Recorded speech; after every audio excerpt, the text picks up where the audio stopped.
Welcome to Lesson 6, Magic Hour. Have you ever been so close to something that you wanted that you can almost taste it? When my structure is done and I get to convert it to words, I'm always like that. And that big day is here. In Lesson 5, you used lines to connect all the desires of your audience to all the things that make you special. And that constituted the structure of your story. And by using those lines to connect what your audience desires to what you offer, you also proved something incredibly valuable to yourself. You proved that you are offering value to this audience. You proved that they need what you want. You proved that all we've got to do is make sure that they understand how important you are and all the value you can bring, and they will realize that your ideas are powerful and your idea should win. When I'm done with that Lesson 5 step, connecting all the desires to all the things that make them special, when I'm done with that step, here's what I do. I take a deep breath. I usually make some microwave popcorn, and I know that all I've got to do is turn my lines in that story structure into simple conversational phrases. When I think of it that way, it sounds pretty easy, right? So let's do that. Let's transform our lines into words. And since I'm always trying to simplify my lessons to give it to you in the purest form, my subtitle is key. Just talk. Really, just talk. Seriously. Our goal is to skip the jargon, skip the $9 words, skip the long, boring details no one wants, and just convert the lines we drew in the last session into simple conversational words. Your audience will eat it up. When we met, I promised you a simple step-by-step path to create the first draft of a story to persuade a target audience. So let's do a kind of a 1-minute reminder of that path, all right? First, you got yourself ready. You cut down on distractions by gathering whatever you had already about you, your company, your idea, your audience, right? Then we stopped thinking about our audience and we only thought about ourselves. I joked with you, that's the only time I'm going to ask you to forget about your audience, and it probably is. We made a list of all the things that make your idea special. Then we picked our audience and we thought about what was important to them. We made a simple list of their top desires. And if we knew, hopefully, and if we didn't, we could test this, but if we knew, we kept track of the most important desire, right? We didn't worry too much of that because it's easy to test later, but if we knew, we did that, right? And then we drew lines to connect our audience desires to the things that make us special. In about 30 seconds, you're going to see why those lines we drew are the key, because they are like gold. And finally, we ended with the one tiny painful part, looking at those things that make us special, looking at which ones of those don't support an audience desire, are not connected to an audience desire, don't have a line attached to them, and that they therefore probably are not worth including in your top level story. That's it, right? And then we're done with story structure. Now we're going to see why the lines we drew are like gold, because all that's left is turning each line into simple conversational words, and essentially into one sentence. And that's what we're going to do in this lesson. Just turning lines into sentences makes it sound kind of easy, right? I'm going to wait for you to come back to me to tell me if you really find it easy, but all I can say with pretty good confidence is it's going to be way easier than doing it any other way. Each line connecting desire and capability, each of those lines turns into a sentence. And because each line connects their desire to your capabilities, it's automatically tailored perfectly for your audience. And when you convert that line to a sentence and then smush those sentences together, you're done with the first draft of your story. It's really that easy. We're going to take what can feel like a big, scary task, creating a story to get people to take action, and break it into small, totally reliable steps. And here's the big deal. When you convert the lines into words, you get to think about those words with the absolute confidence that your story speaks directly to what your audience needs to hear in order to decide to do what you want them to do. I cannot overstate how much easier it is to pick your words when you know your structure is right. You're confident. There's no more indecision. There's no delay. There's no more, should I say this? Should I say that? And the best part is, this is the great thing. You're the expert in putting this stuff into your own words, because the heart of this lesson couldn't be simpler. Just talk. And after doing this for a ridiculous number of years, I am totally comfortable forecasting that your story will be better and more persuasive than the words created by the million or so people that are supposedly trained and skilled as senior sales and marketing people in the United States. So let's do that. In the beginning of this lesson, I promised our goal was about the first draft, right? It's not about getting all the final wording you're going to use, whether it's in a meeting or an email or a website or a flyer or all the other things you can use your story for. That's because the way you deliver your story will and can change the words you use, right? And that's a good thing. The tweet version is shorter than the email version. The email version is shorter than the proposal version. And if you snag a spot on stage in front of your best audience, you don't know if they're going to give you 5 minutes or 30 minutes. So words can change, and that's a good thing. We're going to do a draft today. The magic is you're going to be able to shrink or expand your first draft to fit whatever medium or length you need. And no matter what, you're going to have your best possible story to connect with your audience. So yes, this is the first draft, but let's still talk about how to make it pretty good, because the better it is, the more time we save later. Since we're getting into words, I get that this can feel scary, right? People like Mark Twain here have told us that we have to be perfect, right? This is just this great quote. The difference between the almost right word and the right word is the difference between the lightning bug and the lightning. He told us it's got to be perfect, right? And I've been doing this long enough that I know this part can make people nervous. Heck, it can make me nervous sometimes. So let's take a moment and relax. All the work that you've done on story structure, probably going to make this the easiest wording of something you've ever done. And that's a big deal. This is just sort of my own commentary coming out, but when wording is easier, it is less annoying as a task for you. And when it's less annoying, you will do it more. And when you do it more, you get better at it. And when you get better at it, it actually becomes fun. I am not pretending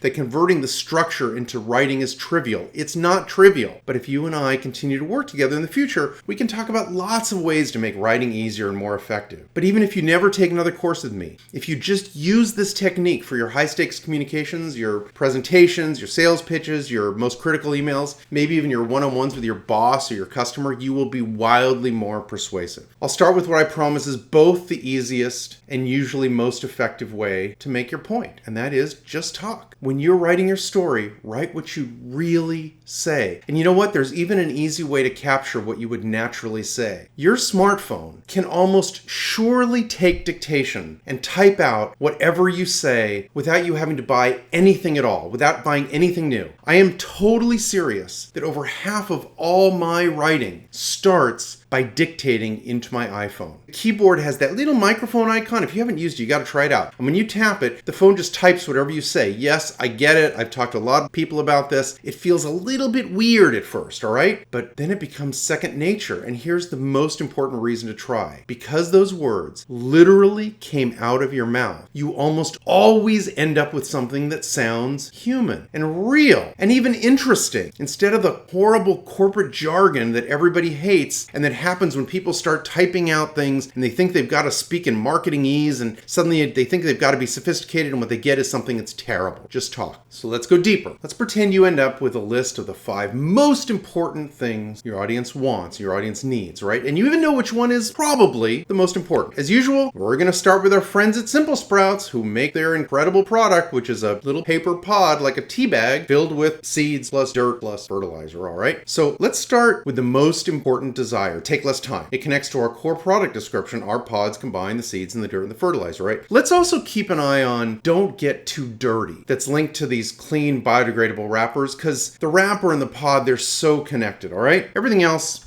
can just go away.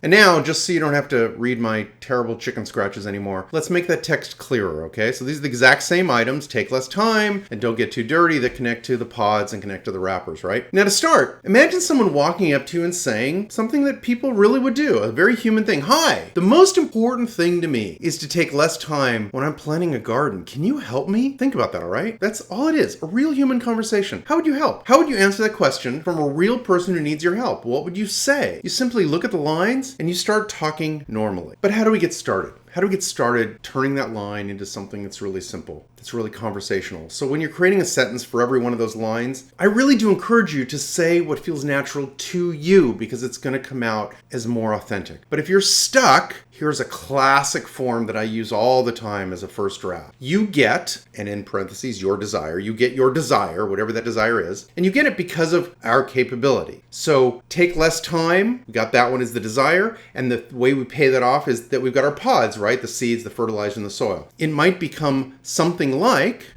you can get a gorgeous garden that might be the envy of your neighbors in about 5 minutes. Because you just drop our pods in the dirt and your plants have everything you need. The seeds, the soil, even the right fertilizer. And if you want to get fancy, by bringing in the second point, we might expand that a little bit. We might say, you get a gorgeous garden in about 5 minutes because you just drop our pods in the dirt. Your plants have everything you need, the seeds, the soil, even the right fertilizer. And because everything's inside our clean, biodegradable wrapper, you won't even get your hands dirty. We're just going to do this for each of the key audience desires. So let's do one more together. Remember, Eat What We Grow? It was connected to two things. It was connected to edible plant options, and it was also connected to monthly recipe emails, right? If we use the same kind of wording tip in number one, this sentence could be something like, your garden is going to make dinners and barbecues tastier and more fun because of our great veggie options. We'll even send you monthly recipes so you know what to make with what's in season.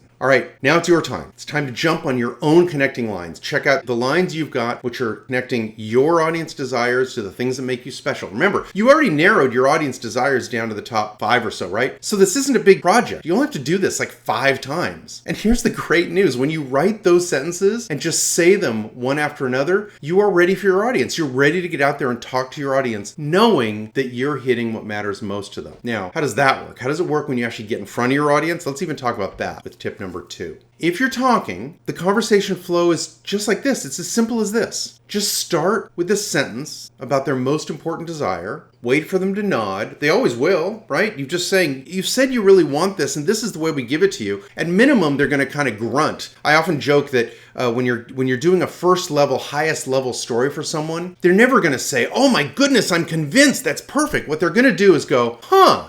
And I often joke that the phrase, "huh," is totally different from the phrase, "huh." Huh means, I'm not sure I believe you, but keep going because I think this is interesting, and I'm gonna give you more time. If you hear, "huh," they probably aren't gonna let you keep talking because they don't believe you and they don't want to be talking to you, right? But you're looking for that first thing. "Huh, that's interesting." And then you just go on with the others. So you start with the most important one, you wait for them to nod, you wait for them to react, and you follow with the rest in a nice, casual, conversational way. If you're creating an email or maybe a web page, these sentences may be all the text you need. And if you want more detail, this is where it gets fun. Like, let's say you're doing a whole website, then each of those sentences is going to become a heading, and then you can add all the detail into that you want. Either way, all that mapping you did guarantees you are saying the things your audience cares about. You are solving their problem. You're giving them what they want, and all they have to do to get what they want is to do what you want. I know I keep harping on this idea that you should try to just speak normally in your own words in order to be more interesting, more compelling, right? And here's another war story on why this is such a big deal. I had a client who was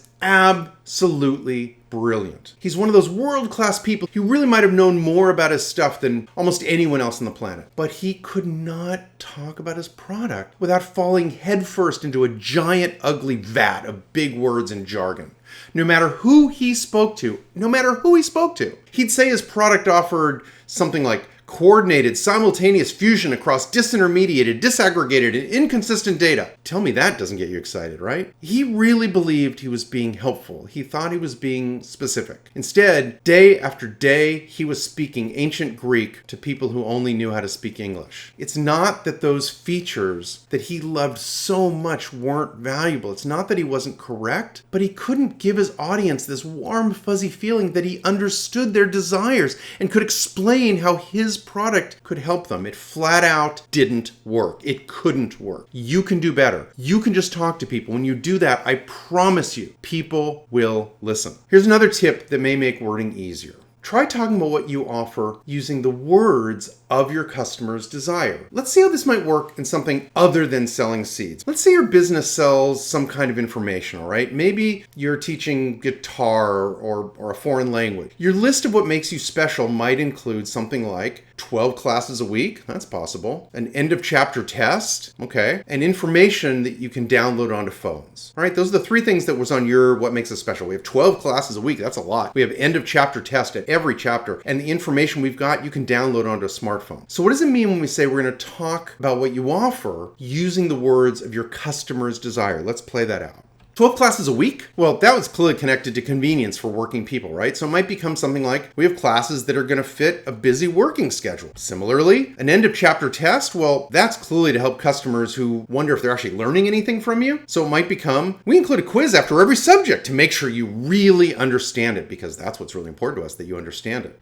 And download information on your phone, well, that's clearly about learning on the road, right? So it might become your guide or your tutor or your reference material is always in your pocket, ready when you want it. So when you talk about what makes you special, follow the line back to the desire you're satisfying and use the words of the customer to describe that desire and describe the benefit that you're giving them in your story. How about one more tip, just to make wording more interesting, more engaging? I saved one of my favorites here for last. It's also one of the easiest. If you can make this a habit, it will make you more persuasive forever. Every time you write a phrase, whether it's for a presentation slide or in an email, just pretend you're in the shoes of the audience and ask yourself one dopey, simple question. Why should I care? This becomes more obvious if you think about the time someone else was trying to get you to do something. When you and I are in the audience for someone else, for someone else's idea, that phrase, why should I care, really is going through our mind constantly, whether we're conscious of it or not. This goes back to our most primitive instincts, all the way back to prehistoric times living in caves. There's a sound behind that bush. Why should I care? Well, if it's a bird, it might be food. If it's a bear, I better stay away. Or this water smells different. Why should I care? Well, if it's just different than I'm used to and I'm thirsty, I'm going to drink it. If it smells really nasty, it might be poison. I better not. Or let's get out of the cave and closer to business. Maybe you run a nail salon and you want me to know we keep our tools in alcohol. Why should I care? If it's because the tools are going to stay shiny, I really don't care. If it'll avoid my fingernails getting infected, I love that you care about my safety. Or maybe you run a smartphone repair service and you're certified to repair Samsung and Apple phones. Why should I care? If it just means you know what you're doing, okay, well, at least I care a little bit, right? But if it means Samsung or Apple is going to replace my phone under warranty after you work on it, if you mess up, well, that means a ton, right? So when I call this a habit, I mean that sort of like an instinct or a knee-jerk reaction. When we had a kid and I started leaving restaurants with this child, I trained myself to look around the seats and the floor before leaving. I never used to do that, right? And I'd leave a lot of stuff. But with a kid, you've all got all these toys and stuff, so I taught myself. I made it a habit. Every time I left the table, I'd first make sure I had my son, and then I would make sure I looked under the table. If you're anything like me, as you leave a house, you probably check your pocket to make sure you got your phone. I gotta say, I don't even think I realize how often I do that anymore. And if you and I end up working together on presentations, for example, I'm gonna encourage another simple practice habit that'll help you blow people away on stage. These are habits that we create for ourselves that help us get through life more effectively. Just ask yourself, why should I care? Every time you write something, every time you plan to say something, just make it a habit, and that habit is going to make you more persuasive. And oh my goodness, it works so well at keeping your audiences engaged and getting you to drop saying things, to stop saying things that just don't matter. Because if why should I care turns out to be, you know what, I don't, it hasn't earned a place in your story. All right, in this one lesson, I obviously can't cover all the ways to pick wording for your most persuasive story, but you can do this. And trust that it mostly comes down to that one guideline, the subtitle of this whole lesson, just talk. Just speak normally with the confidence of knowing you are focused only on the connection between what people desire and what makes you special. You will do great and you will be more persuasive. At the same time, I know being comfortable speaking to people to persuade them is challenging. That's why I cover dozens of tips and tricks in other courses. So congratulations, you have completed the Persuasion Foundation Formula course. And after all these years that I've done this, I am completely confident that you are prepared to create a story to persuade people to do what you need them to do. More prepared, way more prepared than the vast majority of people that are trying to do this. I hope you took a few notes. And more than that, I hope you have an audience in mind and you are thinking about what you want that audience to do and what that powerful idea is that you want to communicate to get people to do what you need them to do to achieve your goals. Try the Persuasion Foundation formula and you will be shocked at how quickly you get to a story that can persuade people and get them to be excited and motivated to do what you need them to do. One of my biggest surprises in all my years of coaching is that the best communicators are always the ones who want to be better. I've just seen it year in, year out. The best communicators are always the ones that want to be better. So when you see improvement, drop me a line. I really want to know. And also, come on back, because there are so many other things we can do together to make sure your powerful idea is the one that wins. And I hope you'll join me in this overall goal, my overall commitment that the best ideas should win. And it's up to us to help make that happen. I'll see you soon.